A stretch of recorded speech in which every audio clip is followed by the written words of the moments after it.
And welcome, Natasha. So exciting to be here. Of course, we started out today talking about this is all about the students, and so fun for me to be back-to-back on stage with students. We got an amazing young student here doing incredible things. But let's just start it off. Tell people again, what grade are you going to be in, and what school are you going to?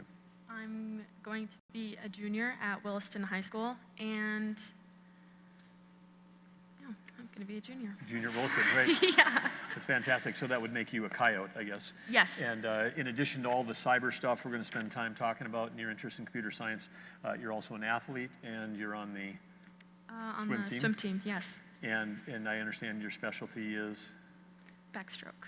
And mid-distance, 100 yards? 100 yards, yes. Okay. And so then, and also you and your family have moved to North Dakota, like a lot of people in that area. And what's the initial read on North Dakota versus prior location? Thumbs up? Thumbs down? A lot better, yeah.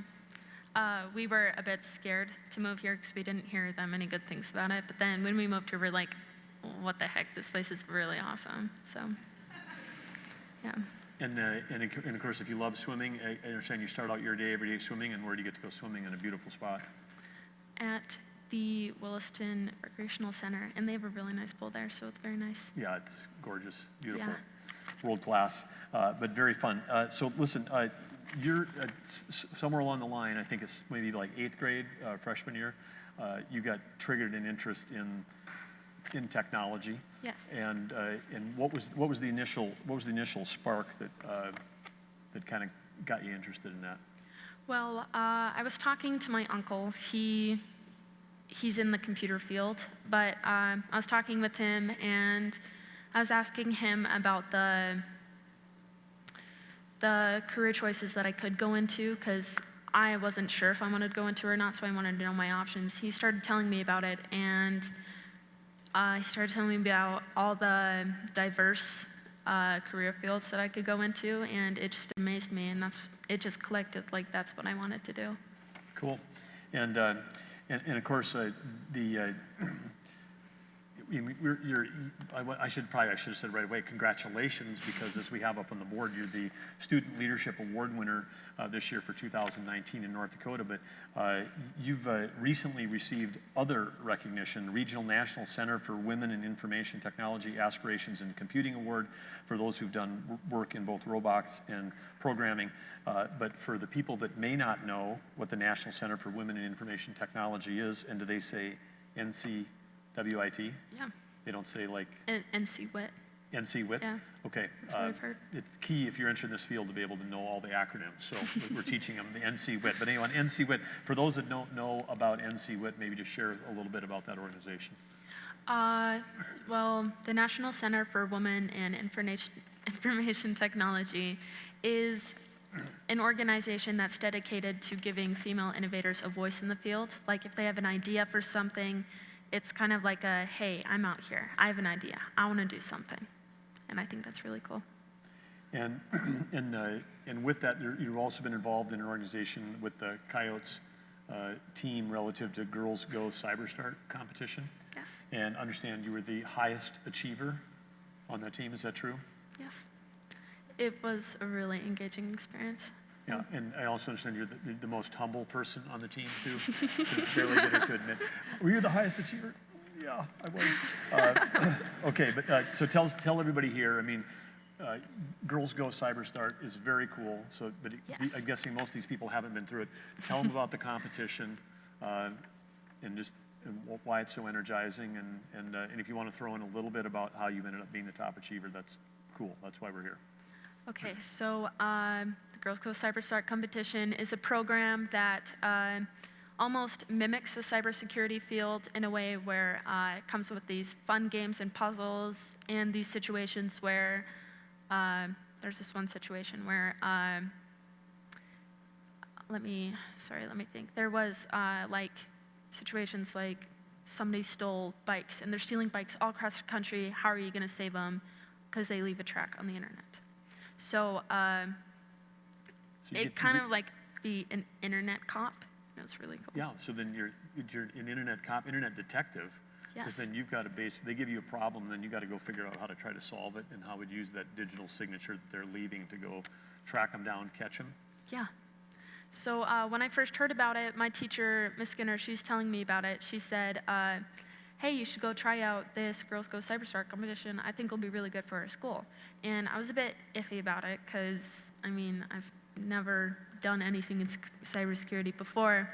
And she said no experience is required. So I said, all right, what the heck, let's try this. So on the first set there were 10 beginning challenges. And while I was doing them, it was really fun and engaging, and I was just so interested in it. And so since I was pretty good at it, I decided that I was gonna work myself up and try to get to the next level. So I got a notification that I got to the next level. So I'm like, okay, well, now that we got that, I'm just gonna work as hard as I can and try to work up to the next level, which was nationals. So I worked as hard as I could, and I got a notification that we made it to nationals.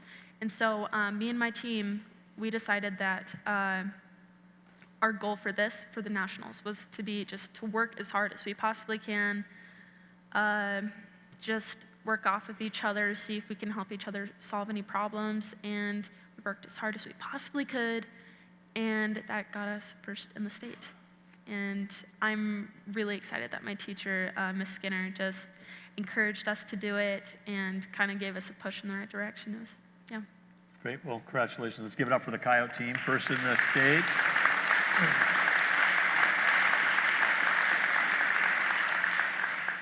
All right. We want to talk just careers a little bit about cybersecurity. There is about, I think, 500,000 is the number I heard, jobs available in cybersecurity. Yeah. So you have stay with this. There's a big career path ahead of you. And I just wanted to say here before we go on to the next question that there are jobs available at the state of North Dakota in cyber. So when you graduate in a couple of years, I'll leave my contact information behind because we're hiring and would love to have you be part of the team. And of course, I think we talked about earlier, North Dakota was the first state in the nation to include cybersecurity as part of the curriculum in computer science. So there's, again, something we're trying to spread across the whole state. But tell us a little bit about AP. You're a killer student as well as a killer cyber competitor. And I know you've got plans for some AP classes. You got AP Comp Sci coming up? Yeah. Well, I want to get like a really high score on the ACT test. So the only way to do that is to challenge myself to take harder classes. So I was talking with my teacher, Miss Skinner, and she was telling me, okay, well, if you want to work on this stuff, you can go into these classes. Like, I want to do a little bit better in the math section, so she's like, you can take extra math classes. So this year, I'm taking as many AP classes as I can to fit in my schedule, so then I can be prepared for the ACT. And AP Computer Science is one of them, and I'm excited for that. Fantastic. That's great. I want to leave a little bit of space too. I know that you're, as you are when you go into competition, very prepared. You got some cards there, or some other things that you think the educators here should know from your experience, or thoughts you want to share with everybody. And take a minute if you want to flip through your cards too, if you want to, because I don't want you to miss all your good prep. I just wanted to say that, well, one of the biggest things I've seen with students is that when they're feeling a bit unsure, they tend to give up. And I mean, I've had experiences like that for sure, because I'm a bit new, because where I used to live, I didn't have any computer classes. There's this one computer class that I saw, I'm like, it's the only one, I'm gonna take it. It was an essay writing class, and I'm like, I don't wanna write essays. So it was not as fun as I thought it would be.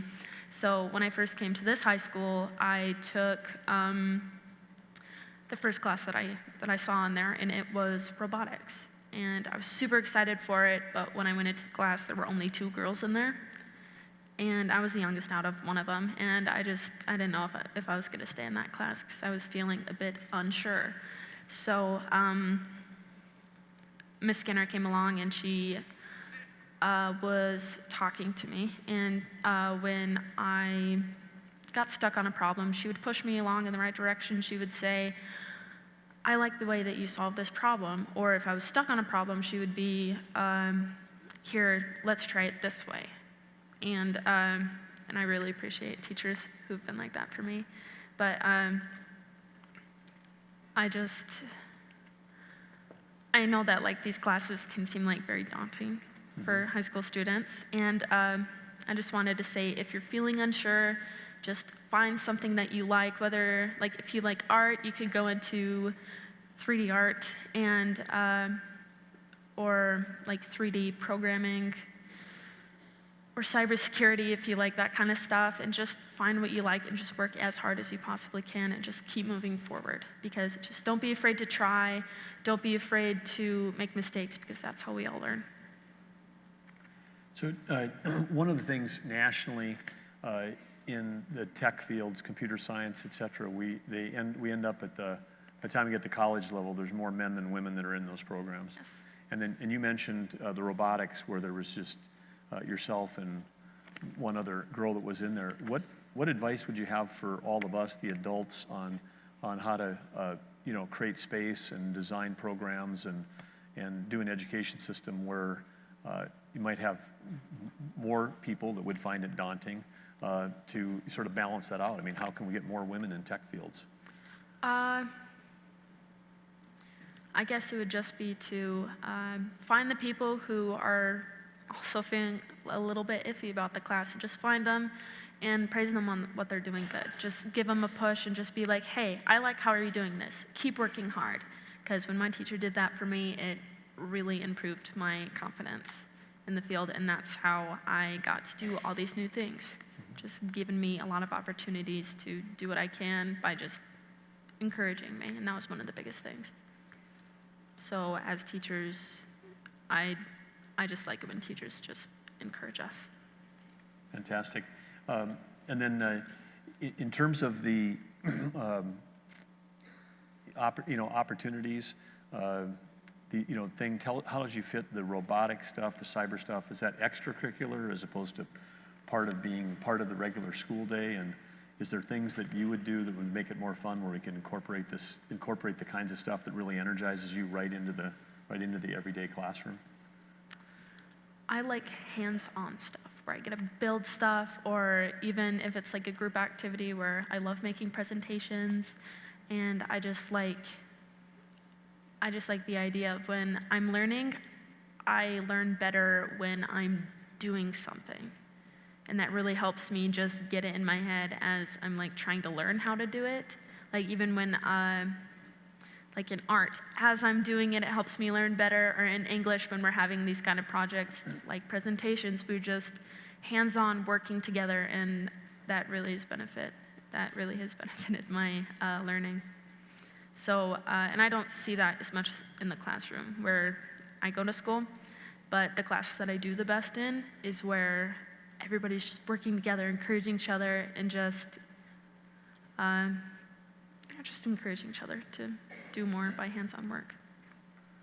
It's great. It sounds very familiar. It sounds like hands-on, real-world, team-based, project-based, because you were talking earlier in the competition about everybody supporting each other, working together. It turns out that's what you have to do in the private sector when you get out of school, is you work in teams solving really big, complex problems. So you're learning really relevant skills on these things that you're working on. Any closing advice you want to give out here for all these educators, speaking for for your team, for all the coyotes, for all the students in America? You're the voice here. I mean, what would you encourage all of these folks to do when they go home to make education more interesting for you? I know I've said this like a million times, but like just encourage your students and just help them work hard. Just push them to do things that scare them. I mean, everything is scary, but you just gotta push them. You just gotta encourage them to do new things. That's fantastic, and I know you're following your own advice, because you were self-admitted were a little nervous about being up here today. Yes. So was this scary? Yes. But you pushed yourself. Yes. Okay, so I want to challenge all the adults that are out here that if Natasha is asking you to challenge yourself and push yourself, she took a scary step. She took a leap. She had courage. We talked about courage as one of our 4 values. So let's give it up for Natasha for her courage and everything she's doing. Congratulations to our award winner. Way to go.